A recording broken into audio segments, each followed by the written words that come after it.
Centre de l'Australie.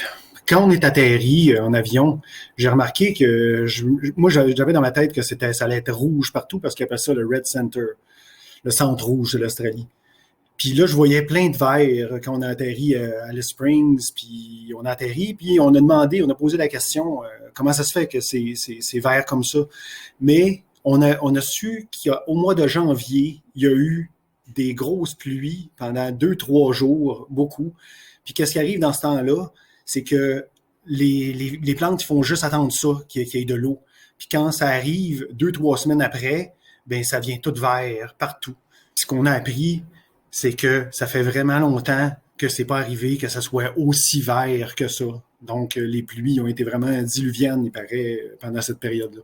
Donc, c'est pour ça que j'ai mis quelques photos du paysage qu'on a vu pendant le trajet d'autobus qu'on a eu d'Alice Springs jusqu'au centre rouge de l'Australie, qui est à peu près à 5 heures de route.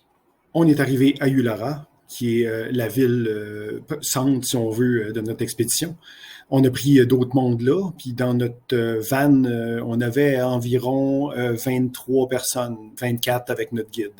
Et là, l'autre chose que je pensais, c'est qu'on allait vraiment dormir dans des tentes, mais les tentes, c'était vraiment comme des petites maisons avec des lits, ça fait que c'était super confortable. À notre arrivée là-bas, on va pas tout de suite à notre destination principale, mais on va à un autre site qui s'appelle Katajita, qui est une autre formation rocheuse qui est sensiblement de la même formation que l'Uluru, qui est la roche du centre de l'Australie.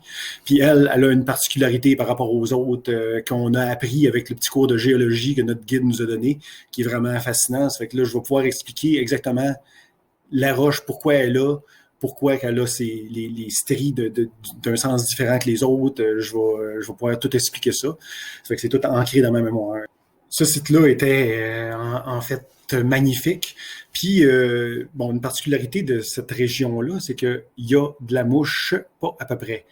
Mais c'est pas des mouches qui piquent, c'est pas des moustiques, c'est juste des mouches qui sont toujours dans ta face. Puis, au point où il y a du monde qui se met vraiment des filets sur leur chapeau là, qu'ils portent, ou sur leur casquette, peu importe, pour éviter qu'il y ait des mouches qui arrivent dans leur face. Mais je dirais qu'on s'habitue, mais on s'habitue pas vraiment. Tu cherches tout le temps une mouche avec tes mains partout, mais c'est comme ça. Puis il y a même une petite pancarte là, qui le montrait à un des spots où on est arrêté, puis que j'ai pris en photo aussi. On vient d'arrêter à la grosse roche dans le milieu de l'Australie. Donc, je vous montre de quoi ça a l'air. Et voilà. Ciao! Donc, plus tard en soirée, on va voir l'Uluru à distance.